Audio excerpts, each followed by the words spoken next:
इस वीडियो के एंड तक आप समझ जाएंगे कि जब inline styling, internal style tag और एक्सटर्नल स्टाइल शीट एक साथ अप्लाई होते हैं तो उनमें क्या प्रेसिडेंस यूज होती है और आप किसी भी वेबसाइट के लिए आइडियल फोल्डर स्ट्रक्चर समझ पाएंगे।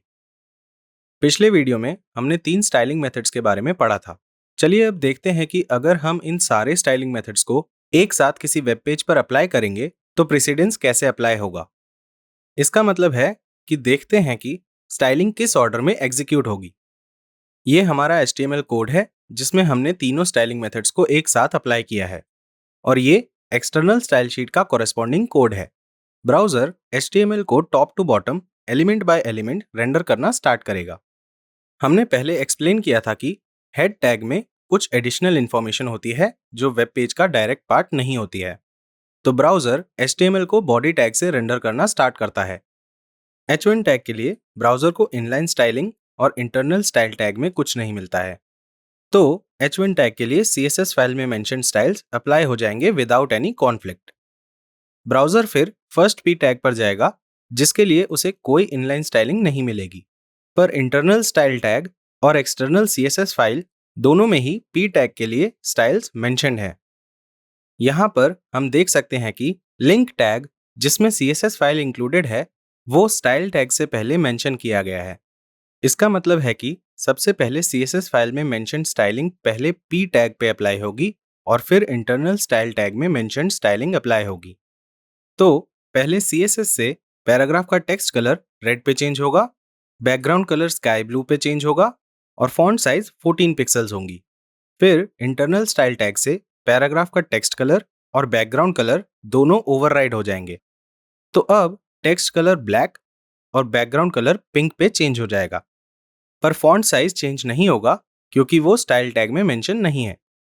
ब्राउजर फिर सेकंड P टैग पे मूव करेगा जिसके लिए हमने तीनों जगह पर स्टाइल्स मेंशन किए हैं।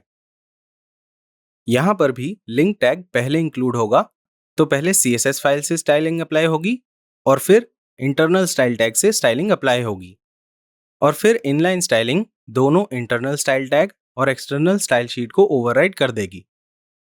तो सेकंड पैराग्राफ का फॉन्ट साइज 14 पिक्सल बन जाएगा क्योंकि फॉन्ट साइज सिर्फ एक्सटर्नल CSS फाइल में ही मेंशन्ड है।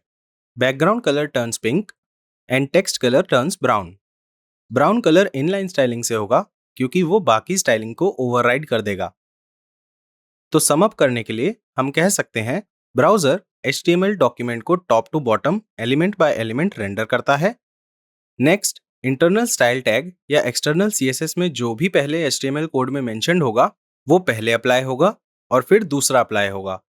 फॉर एग्जाम्पल, अगर HTML कोड में इंटरनल स्टाइल टैग पहले प्रेजेंट है और फिर एक्सटर्नल CSS है तो इंटरनल स्टाइल टैग की स्टाइलिंग पहले अप्लाई होगी और फिर एक्सटर्नल CSS की स्टाइलिंग अप्लाई होगी। और लास्टली, इनलाइन स्टाइलिंग सबसे बाद में अप्लाई होगी और वो बाकी स्टाइलिंग्स को ओवरराइड कर देगी। तो अभी तक हमने जाना कि वेबसाइट बनाने के लिए हम मल्टीपल फाइल्स को लोकल में क्रिएट करते हैं, जैसे HTML फाइल्स, स्टाइलिंग के लिए CSS फाइल्स, इमेज फाइल्स और बहुत कुछ। अब आइए आइडियल फोल्डर स्ट्रक्चर समझते हैं जिससे हम फाइल्स को कंप्यूटर में ऑर्गेनाइज कर पाएंगे।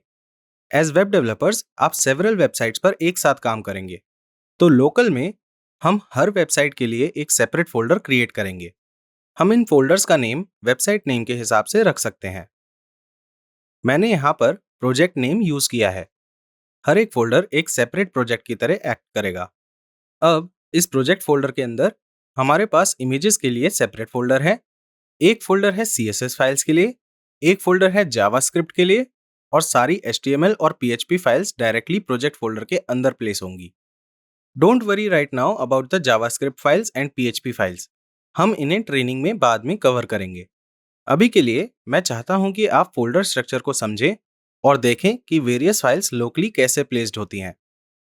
मोस्ट इंपॉर्टेंटली, जब हम CSS फाइल्स को CSS फोल्डर के अंदर प्लेस करेंगे तो हमें CSS फाइल्स को ऐसे लिंक करना पड़ेगा और ये सिंटेक्स HTML कोड में ऐड करना पड़ेगा।